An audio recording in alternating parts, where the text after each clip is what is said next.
हमारे माननीय सदस्य ने प्रश्न लगाया था बिलासपुर जिले के शासकीय भूमि पे कब्जा के संबंध में। तो बताया गया कि बिलासपुर जिले में करीब 563 शासकीय भूमि पे अतिक्रमण की शिकायत मिली है और कुछ का निराकरण कर लिया गया है और कुछ पे कार्रवाई चल रही है। और ये भी हमारे माननीय सदस्य ने बताया कि भाई बिलासपुर ज़िले के लिंगाडी जैसे 8-10 गांव है जहाँ पे बहुत एक बड़े रकबे पे कब्जा कर लिया गया है और वहाँ पे बिल्डर्स लोग काम कर रहे हैं। तो हमने कहा कि भैया उसकी पूरी जानकारी हमको दे दे, फिर एक कमेटी गठित करके उसकी हम जांच कराएंगे, कार्रवाई कराएंगे, फिर उसके बाद उसको अतिक्रमण से मुक्त कराएंगे। सरकारी जमीन पर अवैध कब्जे का मतलब पुरानी सरकार के राजनीतिक कार्यकर्ताओं के संरक्षण में शासकीय जमीन की बंदरबाट।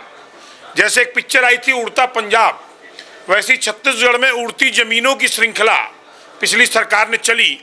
और जो भूमि पुराण लिखा गया पिछली कार्यकाल में पिछली सरकार के नेतृत्व में, आज उसके विरुद्ध में मैंने प्रश्न सदन पे लगाया था।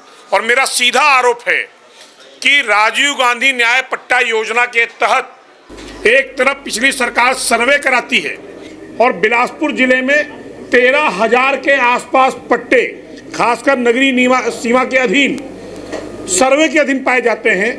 और मंत्री जी का जवाब आज सदन में ये आया कि 500 के आसपास ही शिकायतें प्राप्त हुई हैं। ये विरोधाभास था कि पट्टों में सरकारी कब्जे सर्वे के दौरान स्पष्ट दिख रहे हैं कि वो सरकारी जगह पर काबिज लोग हैं जिनको प्रधानमंत्री आवास पट्टे के तहत दिया जाना है, जिसका संज्ञान प्रशासन को है। परंतु अपने राजस्व अधिकारियों को बचाने के लिए अगर ये व्यवहारिक जवाब सदन में दिया गया, जिसका मैंने खंडन किया और विरोध भी दर्ज किया।